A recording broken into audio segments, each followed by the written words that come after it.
Is Intel a buy at $21 per share? And if you want to build indestructible generational wealth, is Intel a good choice as a long term investment? The only way to know is via fundamental analysis to find the intrinsic value. I spent the last week putting together a full fundamental analysis of Intel based on their recently reported 1Q25 results. Trading at $21 per share, I have a sell rating on Intel stock. In my research, I discovered 6 things that got me very excited and 6 red flags to watch out for with Intel. So what did I discover? What's my value for Intel stock? And what's an ideal entry point should you decide to become an Intel shareholder? I'm Ken Freeman. I have 20 years of Wall Street experience in investment banking and hedge funds, and I train financial analysts at the top banks on Wall Street. In this video, I will cover Intel's recent results and what everyone is missing, what I think about Intel stock and what my analysis uncovered, what Wall Street smart money says and how it can impact your portfolio, and how you can use this information to build wealth and what you must do if you decide to buy. If you're enjoying this, please smash that like button. While Intel's revenue for the quarter slightly missed analyst expectations, their long-term ambition in AI PCs, data center leadership, and foundry independence are beginning to take shape. Let's cover the red flags first. Non-GAAP gross margin dropped to 39.2% in Q1 25, down from 45.1% a year ago. This is evidence that higher unit costs and foundry promo pricing are a major drag. And clearly, I need to focus on strengthen my balance sheets. And I need to really drive efficiency. And I need to really regroup the talent we have and attract some other new talent with a clear vision of what we're going to do. Management's own guidance for Q2 tops out at $12.4 billion in revenue and basically break-even EPS, well below what Wall Street was counting on. We'll begin reimagine our portfolio. At the same time, I am equally focused on our immediate priority, both products and foundry. Adjusted free cash flow was negative $3.7 billion for Q1, despite positive $800 million in operating cash flow. CapEx and working capital swings continue to drain liquidity. Sounds rough. Yeah. The company plans to plow roughly $18 billion, about 30% of annual sales, into CapEx this year. Intel's trying to stay competitive in the AI race while managing a turnaround. This is a delicate balance. The power today, we have no way to even meet the AI cloud infrastructure we try to build. And that's something that I pay a lot of attention. Pat Gelsinger is out, Lip Bhutan is in, and 2 interim co-CEOs pocketed $1.5 million each. Frequent shuffling at the top often signals strategy whiplash, and shareholders foot the bill. We lost quite a bit of talents. That's my top priority, to recruit some of the best talent in the industry to come back and then to rejoin or join Intel. While the foundry business generated $4.7 billion of sales, a 7.1% year-over-year increase, it also generated a $2.3 billion loss. Until foundry generates income, investors should treat the foundry story as a promise, not a payoff. We are continue to advancing our 18A as well our future node 14A. 18A is set to win high volume production in the second half this year with Panther Lake. What's the good news? Here's what got me really excited. Intel's Meteor Lake powered AI PCs have already shipped millions of units across over 35 laptop models, proving there's real demand for on-device AI acceleration. This early traction positions Intel as the default silicon supplier for the coming AI upgrade supercycle in consumer PCs. Going forward, we will start with the problem, what you're trying to solve, and the workloads you need to handle, enable. Then we work backward from that. Revenue in the data center and AI group climbed 8% year over year to $4.1 billion, driven by strong hyperscale adoption.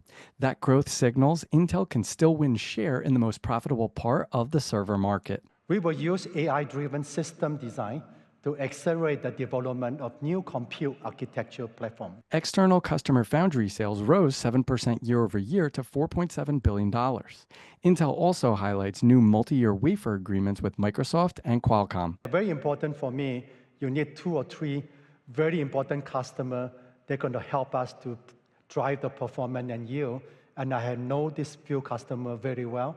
And then I will depend on them to help us and then to really improve over time. Intel already booked $1.1 billion in CHIPS Act grants for Q1 and shows another $6.8 billion in signed agreements, sharply lowering net CapEx requirements.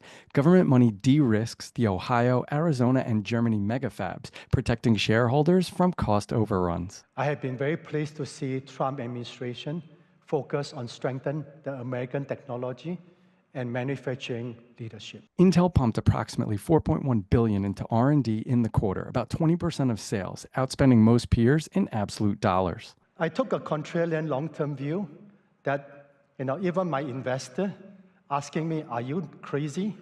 And all the tier one venture firm already thought that it's a sunset industry. Even some of the professors in the university, they thought it's a sunset industry. I decided to double down, being a contrarian. And it really paid off. This is what everyone is missing. New CEO Lip Bhutan plus 2 semiconductor veteran directors bring deep design and manufacturing expertise to the board. The proxy statement also shows tighter pay for performance metrics and 88% shareholder support in the latest Say on Pay vote, positive signs of aligned incentives. Under my leadership, Intel will be an engineering-focused company. We are here to serve you and earn your trust. I won't be happy and satisfied until we consistently delivering our promise on time, on quality, to exceed your expectation. And we have to earn it, and we know that. We're deeply committed to the journey, and I personally are committed to this journey. When it comes to any stock, I let the numbers tell the story, and that involves looking at the company's financial statements. Would you buy a house without knowing the size, location, dimensions, or conditions? Hell no. That is what you are doing when you buy a stock without understanding the 3 financial statements. If you want to see how I teach the world's top financial analysts on Wall Street, check out my school community, Win Like Wall Street. Just scan the QR code on the screen. The balance sheet shows us how the business is funded. If assets grow faster than liabilities, equity increases, and we win. EP&E has nearly doubled from $55.4 billion in 2019 to $107.9 billion in 2024. The semiconductor business is very capital intensive, requiring massive investment in state-of-the-art machinery. Debt has skyrocketed since 2018, nearly doubling to over $50 billion. If this was to support growth, I'd be all for it, but that's not the case with Intel. Debt has been needed to keep the business afloat, and it even resulted in a credit rating downgrade back in December. Retained earnings has plummeted since 2023. Things got so bad that Intel announced the suspension of its dividend in 4Q24. This resulted in a 26% drop in the stock, the worst one-day drop in almost 45 years, and the stock has not recovered since. So what's the takeaway? This is a capital-intensive business that is being financed with new debt rather than retained earnings and cash flow.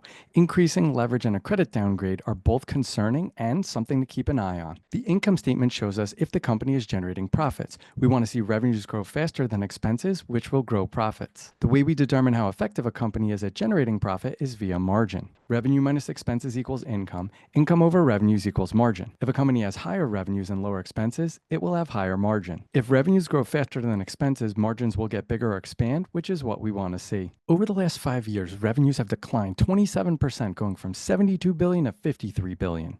Over the same time frame, AMD has taken market share and Nvidia has blown past both. In fact, Intel is at the same revenues that it had in 2012, while AMD has increased revenues 5x over the same time frame. Costs are out of control, and while revenue has declined, costs have not.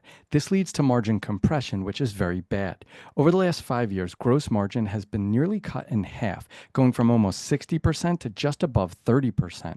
Over the last 5 quarters, with cost cutting to stem the bleeding, it has been volatile, and hopefully it's about to stabilize. Net income shows further evidence of cost cuts not keeping pace with revenue decline, and it has declined almost 200%, going from positive $21 billion to negative $19 billion. Remember, revenue is what you make, net income is what you keep. And with net income declining faster than revenue, this will negatively impact cash flows, which we'll see next in the cash flow statement. So what's the takeaway? While the company is engaging in headcount reduction and numerous cost-cutting initiatives, it will take time to stop the bleeding and stabilize operations for growth moving forward. The cash flow statement tells us where cash is generated by the company, and there are 3 buckets. Operating, which is the cash the company generates internally, investing, which is the cash demanded for long-term growth, financing, which is the cash the company generates externally. When we add these together, we get the net change in cash. We want to see companies generating cash, making this positive, not losing cash, which would make this negative. Cash flow increased 2017 to 2020, and it's been on a steady decline ever since. Free cash flow was negative $16.8 billion last year in 2024. This is mainly due to the negative $19.2 billion of net income, coupled with the need to maintain high capex to stay competitive, especially around AI.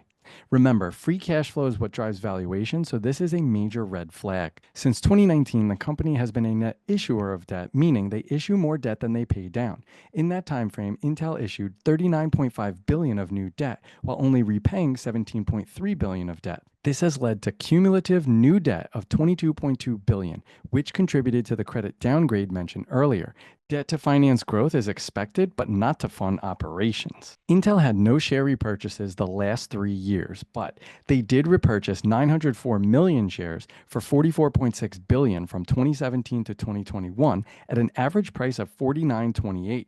Based on yesterday's close of $22.08, that means the company has lost $24.6 billion.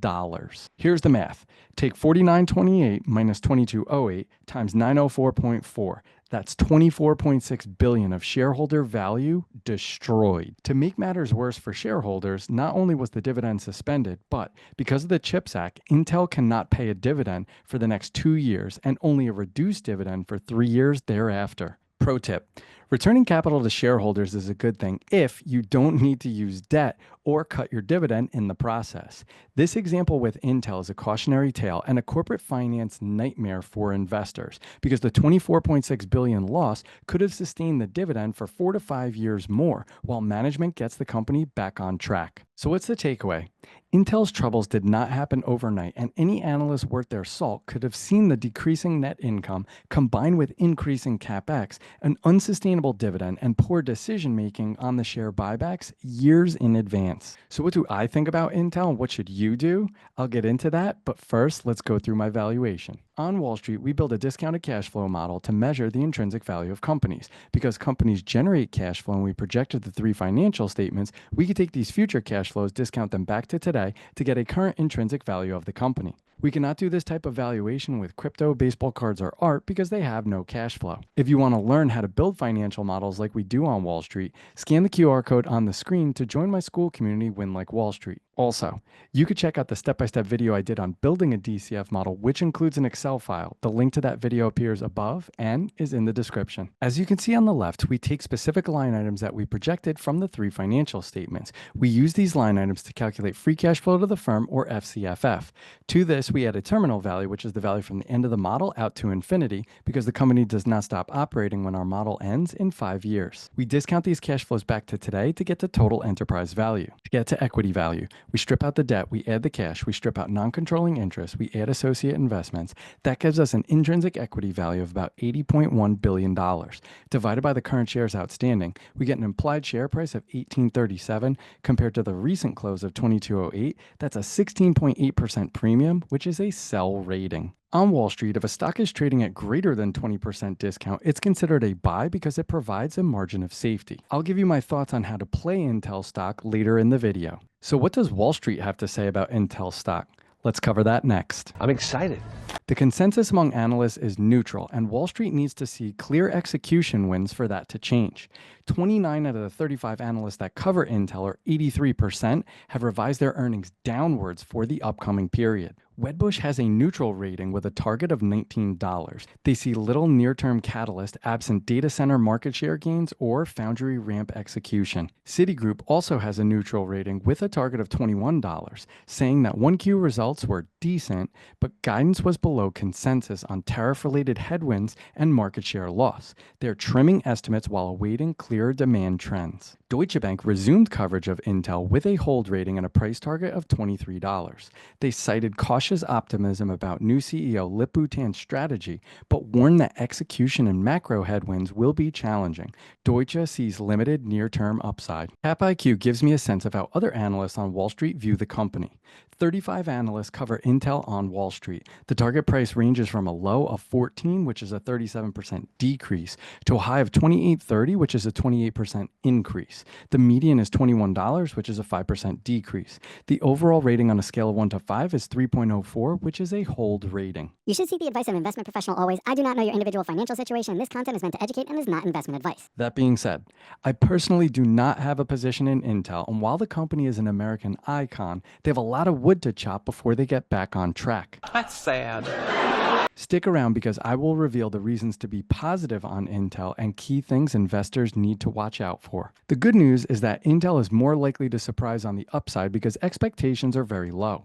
But let's not candy coat it. Intel is a turnaround play, not an undervalued, well-oiled machine. Unfortunately, I think many have incorrectly associated Intel with the AI revolution, while they are primarily a maker of CPU microchips for PCs. Here are the positives and what investors must watch out for. Intel fell behind on innovation, and this resulted in a competitive lag. It has been a tough period for quite a long time for Intel. We fell behind on innovation.